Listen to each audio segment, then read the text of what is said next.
Buenas tardes. En el día de la fecha voy a presentar la continuación del módulo de cardiopatías congénitas. Yo soy el doctor Guido Ortiz y en esta ocasión voy a hablar de lesiones del tracto de salida del ventrículo izquierdo. Son varios temas de los que vamos a hablar. El que más vamos a desarrollar es portación aórtica. Vamos a hablar también un poco de hipoplasia del callado aórtico, interrupción del arco aórtico, aneurisma y fístula del seno valsalva y de anillos vasculares. Con respecto a la cortación aórtica, podemos decir que es el estrechamiento de la aorta, pero en realidad no es una cardiopatía que va a estar solamente abocada al simple estrechamiento de la aorta, porque este estrechamiento va a generar una poscarga aumentada del ventrículo izquierdo, que va a generar hiperplasia, hipertrofia del ventrículo izquierdo, disfunción del ventrículo izquierdo, y que se desarrolle por esto arterias colaterales. Además, va a estar muy relacionada con otras cardiopatías, como ser la válvula bicúspide, la estenosis aórtica, la estenosis mitral y otras que vamos a ir viendo. Con respecto a la localización, generalmente se localiza a nivel del ductus arterioso. Puede generalmente está ubicado también distal a la subclave izquierda.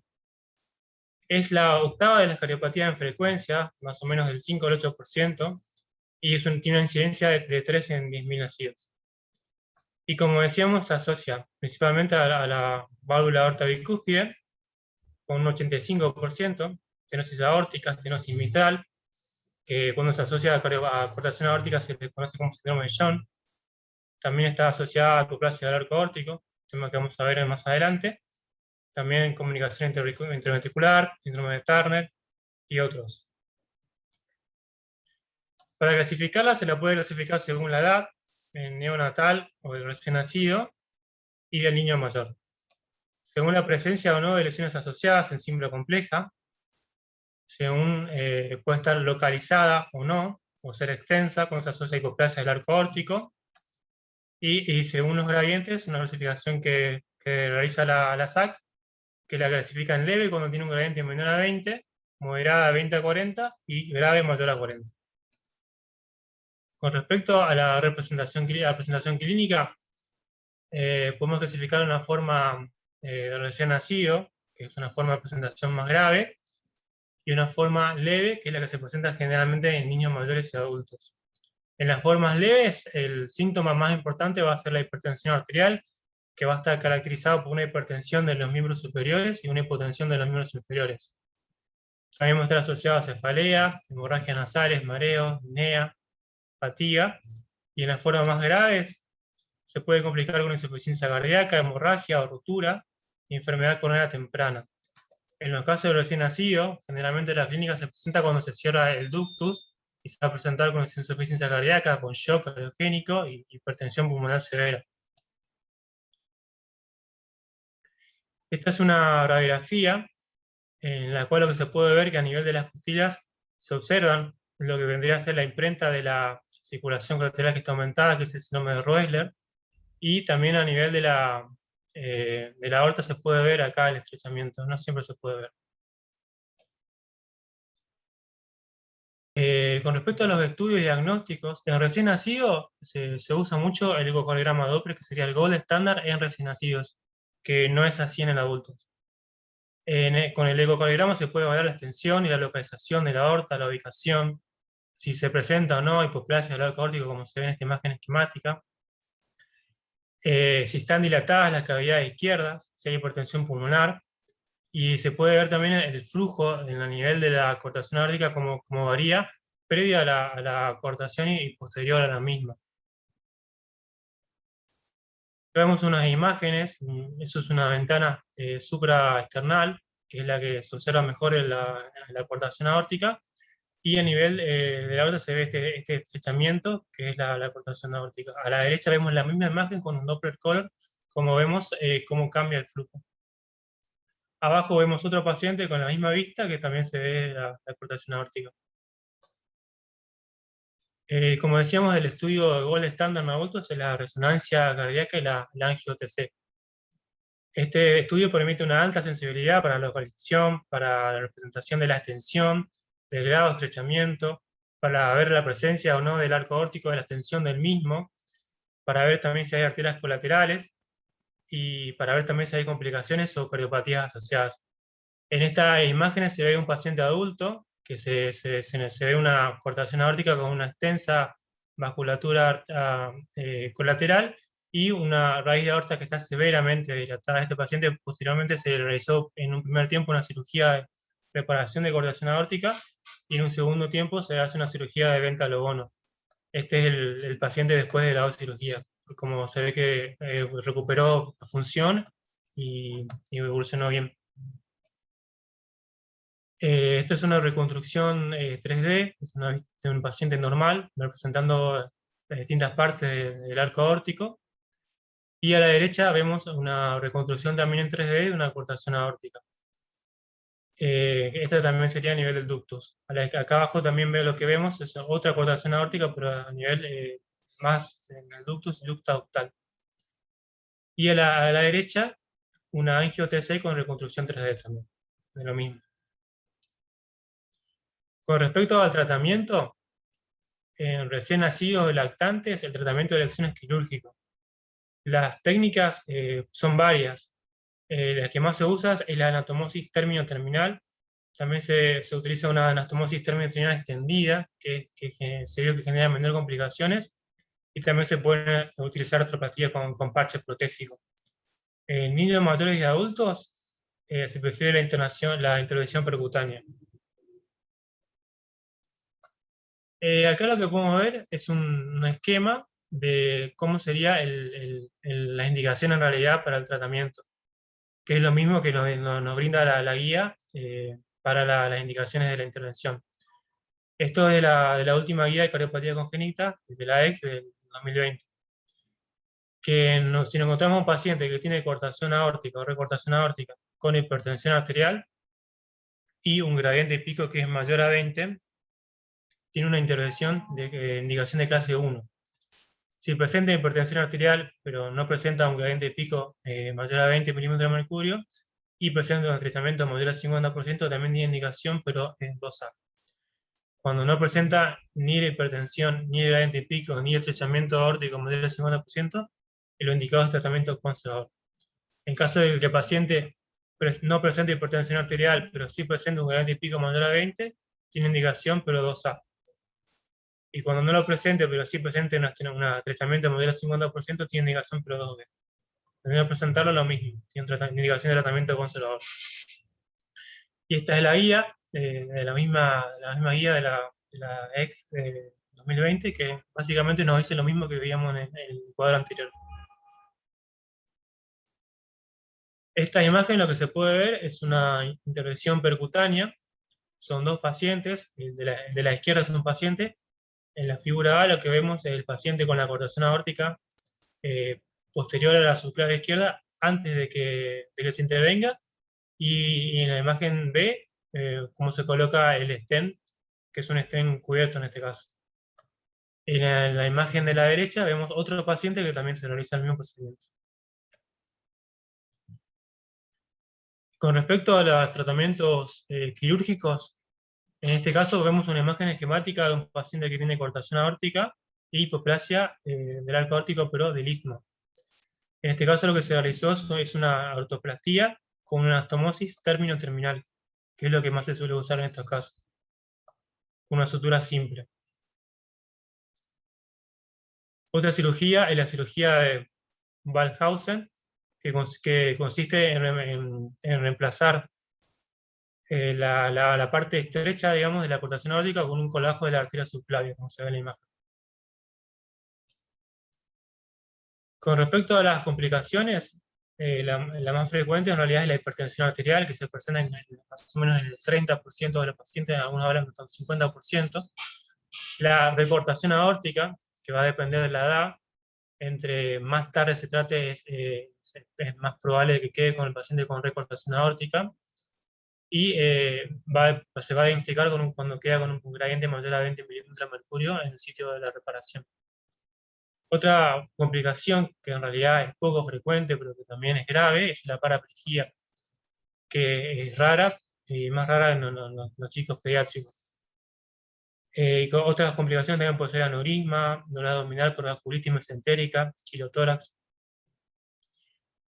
Bueno, y con respecto a la hipoplasia del arco aórtico, que algo hablamos, podemos decir que puede ser pequeño o susceptible, que después se genera un crecimiento con la edad, o directamente que sea hipoplásico, que en cuyo caso no aumente. Se lo puede definir como cuando el arco aórtico cuando constituye una lesión obstructiva, que es necesaria la corrección mediante un procedimiento quirúrgico, y se la ha definido en cuanto al diámetro y al porcentaje de obstrucción con respecto a la aorta ascendente, y depende también del segmento del arco que esté comprometido. Cuando el arco hipoplásico es proximal, el diámetro debe ser menor al 60% de la aorta. Cuando es de la aorta ascendente, va a ser el 50% y el istmo menor al 40%. Con respecto al tratamiento quirúrgico, en este caso vemos también un paciente similar al que veíamos antes, con una contracción aórtica, pero que tiene hipoplasia del arco del istmo y del distal. En este caso lo que se hace es también una anastomosis término-terminal, pero se hace una anastomosis término-terminal ampliada, que se ve que también genera menores complicaciones. Otro procedimiento es en este caso, por ejemplo, que el arco es pequeño y está hipoplásico, todo lo que es el arco proximal, arco distal y el istmo. Y lo que se hace es una técnica avanzada, que directamente se puentea todo lo que es el arco y se une la aorta descendente con la ascendente.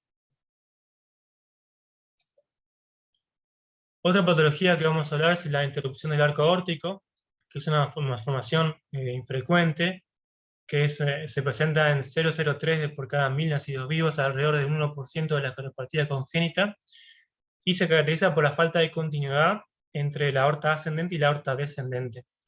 Se puede dividir en tres tipos: un tipo A, que la obstrucción se sitúa a nivel del istmo aórtico, que es distal de la arteria subclaviana izquierda; B, que es la más frecuente, que está entre la carótida izquierda y la subclavia izquierda; y C, que es entre el tronco brachiocefálico y la arteria carótida izquierda, como se ve en las imágenes. Se puede asociar también a otra cardiopatía congénita, más frecuentemente con la comunicación interventricular, más frecuentemente el tipo B, y la válvula bicúspide. La presencia también de ductus en estos pacientes es indispensable, ya que dependen del ductus para la irrigación de la aorta ascendente. Por esto estos pacientes también necesitan tratamiento médico con prostaglandinas como puente a la cirugía. Y en el estudio gold estándar en estos casos, primeramente se hace el ecocardiograma Doppler, que es la prueba de elección, tanto para la presencia de la interrupción como la de cardiopatías asociadas. Con respecto al tratamiento, como decíamos, los pacientes tienen que tener un tratamiento médico con prostaglandinas para impedir el cierre del ductus, y también va a estar indicado el tratamiento quirúrgico, que generalmente va a ser una anastomosis directa entre la aorta ascendente y la aorta descendente, evitando la interposición de algún tipo de parche o conducto.